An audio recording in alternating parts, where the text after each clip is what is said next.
हमें एक पाठ पढ़ना है। उस पाठ का नाम है मधुबन। मधुबन यह राजकुमार जी के निवास का नाम है कि जिसकी मुलाकात या जिसका साक्षात्कार लेखक अनुराग वर्मा ने लिया था। चलो तो लेखक का परिचय लेते हैं। पहले अनुराग वर्मा जी ने हिंदी में विपुल लेखन किया है। आपकी भाषा धारा प्रवाह सरल एवं आशय संपन्न होती है। आप हिंदी के जाने माने लेखक है। तो प्रस्तुत पाठ में अनुराग शर्मा ने प्रसिद्ध लेखक डॉक्टर राजकुमार वर्मा जी का साक्षात्कार दिया है। साक्षात्कार यानी मुलाकात। यहाँ अनुराग जी ने डॉक्टर वर्मा जी के उनकी काव्य रचना की प्रेरणा, लौकिक पारलौकिक प्रेम, देश की राजनीतिक स्थिति आदि पर प्रश्न पूछे हैं और डॉक्टर वर्मा जी ने भी इस प्रश्नों के उत्तर बड़ी बेबाकी से दिए हैं। बेबाकी से यानी न घबराते हुए उसका उत्तर दिए हैं। चलो तो हम पाठ की ओर बढ़ते हैं। सुबह का समय था। मैं डॉक्टर राजकुमार वर्मा जी के प्रयाग स्टेशन स्थित निवास मधुबन की ओर पूरी रफ्तार से चला जा रहा था, क्योंकि 10 बजे उनसे मिलने का समय तय था। वैसे तो मैंने डॉक्टर साहब को विभिन्न उत्सवों, संगोष्ठियों एवं सम्मेलनों में देखा था, परंतु इतने निकट से मुलाकात करने का यह मेरा पहला अवसर था। मेरे दिमाग में विभिन्न विचारों का ज्वार उठ रहा था। कैसे होंगे डॉक्टर साहब, कैसा व्यवहार होगा उस साहित्य मनीषी का आदि। इन तमाम उठते और बैठते विचारों के लिए मैंने उनके निवास स्थान मधुबन में प्रवेश किया। काफी साहस करके दरवाजे पर लगी घंटी बजाई। नौकर निकला और पूछ बैठा, क्या आप अनुराग जी है? मैंने उत्तर में सिर्फ हाँ कहा। उसने मुझे ड्राइंग रूम में बिठाया और यह कहते हुए चला गया कि डॉक्टर साहब आ रहे हैं। इतने में डॉक्टर साहब आ गए। अनुराग जी कैसे आना हुआ? आते ही उन्होंने पूछा। मैंने कहा, डॉक्टर साहब कुछ प्रसंग जो आपके जीवन से संबंधित है और उनसे आपको जो महत्वपूर्ण प्रेरणाएं मिली हो उन्हीं की जानकारी हेतु मैं यहाँ पर आया हूँ। तो यहाँ पर जो कठिन शब्द है उसके अर्थ हम देखेंगे।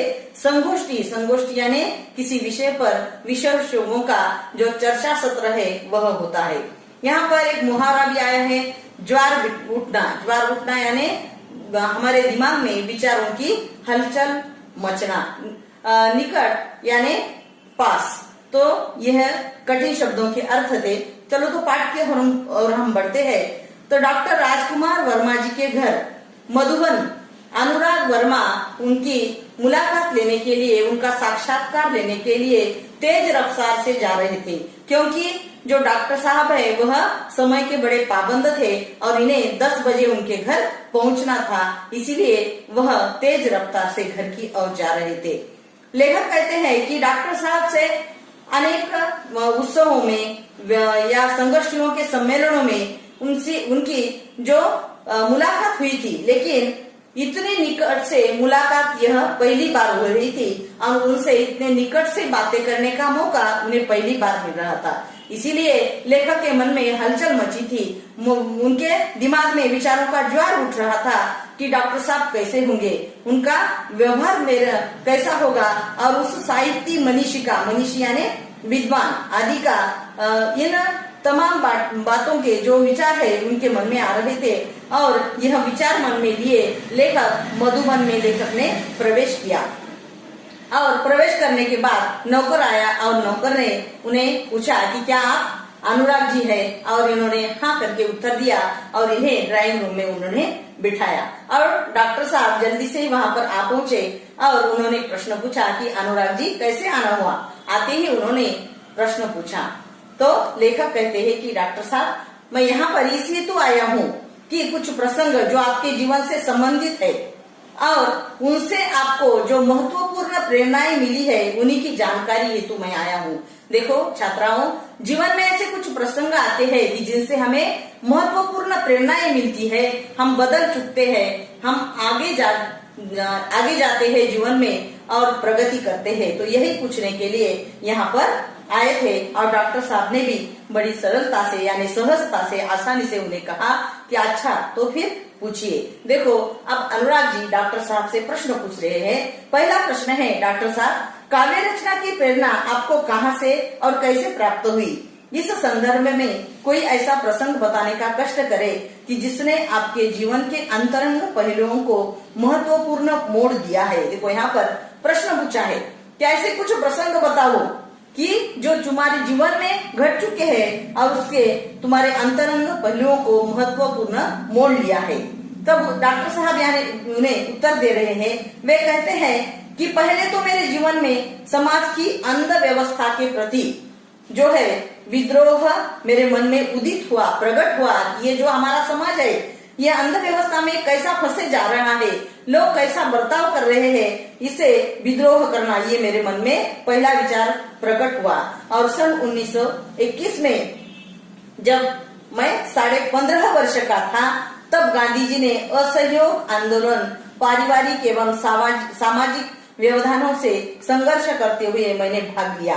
उस समय स्कूल छोड़ने की बात तो सोची भी नहीं जा सकती थी, मगर मध्य प्रदेश के अंतर्गत नरसिंहपुर में मौलाना शौकत अली साहब आए और बोले, गांधी जी ने कहा है कि अंग्रेजी की तालीम गुलाम बनाने का एक नुस्खा है। तत्पश्चात आवाज तेज करते हुए कहने लगे, है कोई माई का लाल जो कह दे कि मैं कल से स्कूल नहीं आऊंगा। और मैंने अपनी माँ के आगे बड़ी श्रद्धा से स्कूल न जाने की घोषणा कर दी। देखो अब यहाँ पर लेखक ने जो प्रश्न पूछा है उसके बारे में वह बता रहे हैं कि उनका अंतरंग पहलू कौन सा है कि जिसे महत्वपूर्ण उनके जीवन में मोड़ आया है।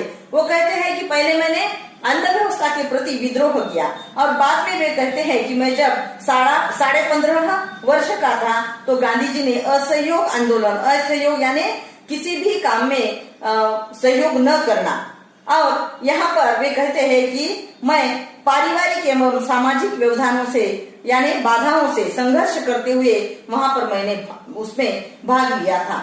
उस समय ऐसा माहौल था कि स्कूल छोड़ने की जो बात है वह हम सोच भी नहीं सकते थे।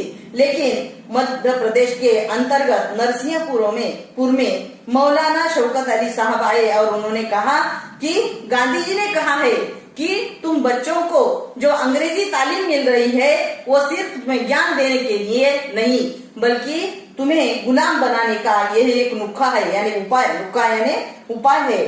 और तत्पश्चात उन्होंने एक बुलंद आवाज उठाई और उन्होंने कहा कि है कोई माई का लाल जो कहेगा, आगे बढ़कर सीना तान कर कहेगा कि आज से मैं स्कूल नहीं जाऊंगा।